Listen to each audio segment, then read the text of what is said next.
کوئی بھی شخص جب دین کا کام کرنے کے لیے معاشرے میں اٹھے گا تو کچھ لوگ کیا کہیں گے اور کچھ لوگ کیا کہیں گے اور کچھ لوگ کیا کہیں گے، وہ الگ الگ وجہوں سے الزامات لگیں گے ان کے اوپر، کام کرنے والوں پر۔ کام کرنے والا کو اگر اپنے کام پر اطمینان ہے کہ جو ہم کر رہے ہیں وہ صحیح ہے تو اسے کسی کی پرواہ نہیں کرنا چاہیے، صرف اپنے کام پر دھیان رکھنا چاہیے۔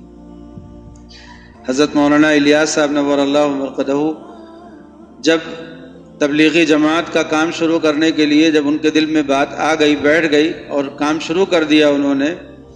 اور سلسلہ بڑھنے لگا، تو جو حضرت کے اپنے بہت قریبی تھے وہ بھی حضرت کا ساتھ نہیں دے رہے تھے، یہاں تک کہ ان کے صاحبزادے مولانا یوسف صاحب جو ہیں وہ بھی ساتھ نہیں دیتے تھے اپنے والد کا، کہتے تھے کہ ان کو پتہ نہیں کیا ہو گیا، اس سے کیا ہوگا، اصل کام تو پڑھنا پڑھانا ہے، اصل تو تعلیم علم ہے، علم کی خدمت ہے۔ وہ حدیث کی کتابیں لکھنے میں مشغول تھے، استعداد بہت اچھی تھی، جید عالم تھے اور حدیث کی کتابیں لکھنے میں مشغول تھے، اپنے والد صاحب کے کام میں ہاتھ نہیں بٹاتے تھے۔ کہتے تھے کہ یہ تو اپنے آپ کو ضائع کرنا ہوا کہ ہم جن لوگوں کے پیچھے بھاگ رہے ہیں، دوڑ رہے ہیں، وہ ہمارے قبضے ہی میں نہیں آتے۔ مولانا جاتے تھے میوات کے علاقے میں اور جا کر کے لوگوں کو جوڑتے تھے، سمجھاتے تھے، مکتب قائم کر دیتے تھے، اس کے بعد پڑھائی شروع ہو جاتی تھی، تب مولانا وہاں سے واپس آتے تھے اور کچھ دنوں کے بعد واپس جاتے، دیکھتے مکتب ختم، وہاں پہ چوپال لگی ہوئی ہے، لوگ بیٹھ کر کے حقہ پی رہے ہیں، چائے پی رہے ہیں، بس یہ چلتا تھا۔ تو کام ہو ہی نہیں رہا تھا، جس کو کہتے کہ مولانا کرتے تھے، لوگوں کو بتاتے تھے، سکھاتے تھے اور لوگ ویسے ہی واپس آ جاتے تھے۔ تو کوئی بھی آدمی کہے گا کہ یہ تو دیوانہ پنی ہے کہ ایسے لوگوں کے پیچھے آپ لگ گئے ہیں جو لوگ آپ کی بات سن ہی نہیں رہے، ایسے لوگوں میں آپ محنت کر رہے ہیں جو آپ کو مان ہی نہیں رہے۔ تبلیغی جماعت کے لوگ جہاں جاتے تھے کہیں مار پڑتی تھی، کہیں گالیاں کھاتے تھے، کہیں بھگائے جاتے تھے، کہیں اعلان ٹنگتا تھا کہ کوئی تبلیغ کا آدمی آنا آئے، اور اپنے ہی لوگ ہوتے تھے ایسا کرنے والے، کوئی بغیر تھوڑی ہوتے تھے کہ غیر مسلم ایسا کرے، اپنے ہی لوگ ہوتے تھے۔ ابھی نیپال جانا ہوا میرا، تو معلوم یہ ہوا کہ وہاں پر بہت سے گاؤں ایسے ہیں، دیہات گاؤں ایسے جہاں پر سب غیر مسلم ہیں، ایک دو گھر مسلمان ہوتے ہیں، اور تبلیغی جماعت کے لوگ وہاں پہنچ گئے اس مسلمان سے ملنے کے لیے، تو پورے گاؤں کے لوگ آ گئے ملنے تبلیغی جماعت کے لوگوں سے اور خوب خاطر مدارات کی، غیر مسلم۔ اس کے بعد جب وہ وہاں سے جانے لگے تو سب آئے رخصت کرنے کے لیے باقاعدہ۔ تو یہ اچھا کچھ جماعتیں بھیجی بھی جاتی ہیں اسی طرح سے کہ چاہے ان میں کام کرو یا نہ کرو، بس ملو، جا کر کے اپنے مسلمان بھائی سے مل لو، یہی بہت بڑی بات ہوتی ہے۔ اور وہاں کے جو غیر مسلم، اب انہوں نے دیکھا کہ بھائی یہ مسلمان جو ہیں ان سے ملنے کے لیے کچھ لوگ آئے ہیں، تو چلو ہم لوگ ان کا خیال رکھیں، تو اب خیال ان کا رکھا، پھر ان کو رخصت کیا، پھر بعض جگہوں گاؤں سے تو لوگ روتے ہوئے انہوں نے رخصت کیا۔ تو آج پوری دنیا میں یہ جماعت کام کر رہی ہے اور پوری دنیا کے ہر ملک میں تقریباً کام کر رہی ہے، لیکن اس کام کی بنیاد ڈالنے والے جو شخص تھے، جب انہوں نے اس کی بنیاد ڈالی یہاں پہ ہندوستان میں، تو ان کے ساتھ کیا واقعات پیش آئے، کبھی ان کے حالات بھی دیکھیے کہ کن حالات سے گزرنا پڑا انہیں، کیسے کیسے فتوے لگے، کیسی کیسی باتیں ان کے متعلق لوگوں نے کی۔ تو ایسے ہی نبی کریم صلی اللہ علیہ وسلم بھی، آپ کو ہم نے سید صاحب کا واقعہ اس سے پہلے سنایا تھا، سید احمد شہید کا، کہ جب ان کے دل میں اللہ تعالیٰ نے مضمون ڈالا کہ اپنی قوم کو جگانا ہے، تو انہوں نے سب سے پہلے کیا چیز اٹھائی؟ حج۔ انہوں نے کہا کہ ہندوستان کے لوگوں نے حج چھوڑ رکھا ہے،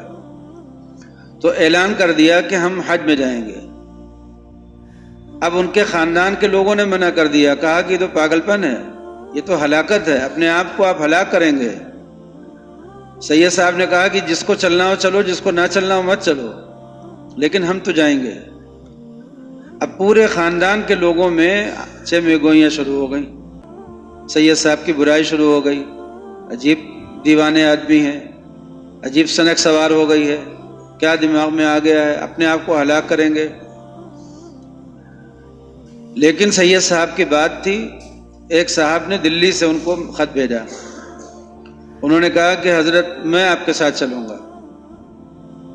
سید صاحب نے کہا آئیے چلیے۔ دوسرے صاحب پھر کچھ دنوں کے بعد کہیں سے ایک مضمون آیا کہ حضرت میں چلوں گا آپ کے ساتھ، فرمایا آ جاؤ بھائی۔ ایسے ہی ہندوستان کے الگ الگ جگہوں سے لوگ آتے گئے، جڑتے گئے۔ پھر سید صاحب جس علاقے سے گزرتے تھے، ان کا قافلہ جس علاقے سے گزرتا تھا اس علاقے کے لوگ شامل ہو جاتے تھے۔ ویزے پاسپورٹ کا تو مسئلہ ہوتا نہیں تھا، بس وہ ہر علاقے کے لوگ ایسے شامل ہوتے چلے گئے، لمبا قافلہ ہو گیا، ان کے ساتھ حج کرنے کے لیے تیار ہو گئے۔ تو سید احمد شہید رحمۃ اللہ علیہ نے اپنے جو جماعت بنائی وہ حج سے، کہ حج کا نظام شروع کیا۔ لوگوں نے کہا کہ حج مردہ ہو چکا تھا ہندوستان میں، ایک فرض ہے اور ہندوستان کے لوگ ترک کر چکے تھے اسے۔ یہاں کے علماء فتویٰ دے چکے تھے کہ ہندوستان کے مسلمانوں پر حج فرض نہیں ہے، اپنی جان کو ہلاکت میں ڈالنا ہے، اس لیے کہ سمندری سفر ہوتا تھا، یہ موٹر والے جہاز تو تھے نہیں، تو اب جہاز ہوا پر بادبانی جہاز ہوتے تھے، تو وہ ہوا کے دوش پر اپن چلتے تھے، کبھی ہوا مخالف ہو گئی تو کہیں اور چلے جاتے تھے۔ جو سفر جو ہے وہ 10 دن میں 15 دن میں پورا ہونے والا ہوتا تھا، وہ 1 مہینے 2 مہینے میں پورا ہوتا تھا۔ پھر سمندری ہواؤں میں بیچ میں رہنا، تو اس میں بہت سی بیماریاں بھی ہو جاتی تھیں، سمندری ہواؤں کو نہ سہ پانے سے بہت سی بیماریاں بھی ہو جاتی تھیں، لوگ جان دے دیتے تھے۔ قرنطینے کا وہ نظام تھا نہیں جو بعد میں قائم ہوا، کہ یہاں سے لے جاتے تھے ایک جگہ لے جا کر کے انجیکشن لگتا تھا، قرنطینہ ہوتا تھا، کچھ دن رکھے جاتے تھے دوسرے ماحول میں، وہ ہوتا نہیں تھا۔ تو لیکن سید صاحب نے ہمت کی اور تشریف لے گئے، اور دیکھیے کتنا بڑا ایک نظام ہندوستان میں قائم ہو گیا۔ اس وقت کہیں بھی اس دین کی کوئی چہل پہل آپ کو ہندوستان میں نظر آ رہی ہو، کہیں بھی، ہندوستان ہی میں نہیں، اطراف کے ممالک میں، اور اطراف کے ممالک میں نہیں کہنا چاہیے، دنیا میں کہیں بھی، دنیا میں کہیں بھی کوئی دین کی چہل پہل نظر آ رہی ہو تو اس میں سید صاحب کی اس تحریک کا حصہ ہے۔ دارالعلوم دیوبند جو قائم ہوا وہ بھی ان کی تحریک کا حصہ تھا۔ جو کچھ بھی فیض پورے دنیا میں جاری ہے وہ ان کی تحریک کا نتیجہ تھا۔ تو ایسے ہی کوئی اللہ کا بندہ کھڑا ہو جاتا ہے، نبی کریم صلی اللہ علیہ وسلم کے تو سب امتی ہیں، جب آپ کھڑے ہوئے اپنی قوم میں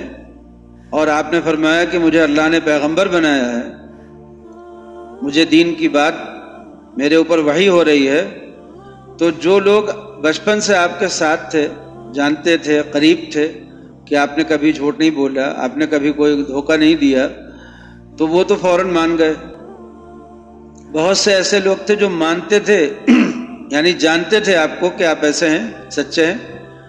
لیکن ایمان نہیں لاتے تھے۔ وہ جانتے مانتے تھے لیکن ایمان نہیں لاتے تھے، جیسے ابو الجہل ہے۔ ابو الجہل نے کہا کہ مجھے معلوم ہے کہ وہ پیغمبر ہیں، لیکن اگر میں ان کے اوپر ایمان لے آؤں گا تو ولایت تو قریش میں تھی، بنو ہاشم میں، اس نے کہا کہ ولایت تو بنو ہاشم میں تھی، نبوت بھی بنو ہاشم میں چلی جائے، یہ مجھے منظور نہیں ہے۔ وہ الگ